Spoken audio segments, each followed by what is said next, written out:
Magandang araw po sa ating lahat. Sama-sama nating pakinggan ang Ebanghelyo ngayong araw. Naway magbigay ito ng liwanag at pag-asa sa ating buhay. Ang mabuting balita ng Panginoon ayon kay San Juan. Noong panahong yun, sinabi ni Jesus, "Tandaan ninyo ito, ang pumapasok sa kulungan ng mga tupa ng hindi sa pinto nagdaraan ay magnanakaw at tulisan. Ngunit ang nagdaraan sa pintuan ay siyang pastol ng mga tupa. Pinapapasok siya ng bantay pinto at pinakikinggan ng mga tupa ang kanyang tinig. Tinatawag niya ang kanyang mga tupa sa kani-kanilang pangalan at inilalabas sa kulungan. Kapag nailabas na, siya'y nangunguna sa kanila at simusunod naman ang mga tupa sapagkat nakikilala nila ang kanyang tinig.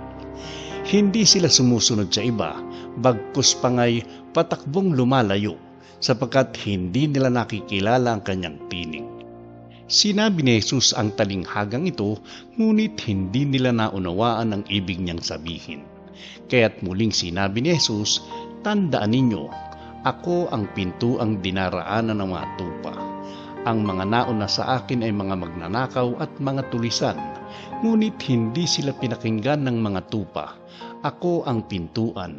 Ang sino mang pumapasok sa pamamagitan ko'y maliligtas. Papasok siya't lalabas at makatatagpo ng pastulan. Kaya lamang pupunta rito ang mga magnanakaw upang magnakaw, pumatay at magwasak. Naparito ako upang ang mga tupay magkaroon ng buhay, isang buhay na ganap at kasiyasiya." Ang mabuting balita ng Panginoon. Pagpalang araw ng linggo po sa ating lahat. Sa ating mabuting balita, inilarawan ni Jesus ang kanyang sarili bilang mabuting pastol at pintuan ng mga tupa. Ipinapakita nito na ang tunay na tagapagligtas ay hindi nananakot o nanlilinlang, kundi nag-aakay sa tamang daan. Ang mga tupa ay nakikinig sa kanyang tinig dahil kilala niya siya. Sa ating buhay, marami ring magnanakaw at tulisan, mga tukso, maling paniniwala o impluensya na naglalayo sa atin sa Diyos. Ngunit malinaw ang paanyaya ni Jesus. Siya ang pintuan patungo sa kaligtasan at buhay na ganap. Kapag pinili nating makinig at sumunod sa Kanya, tayo ay magkakaroon ng tunay na kapayapaan at direksyon. Ang tanong sa atin, kaninong tinig ang pakikinggan natin araw-araw? Manalangin tayo.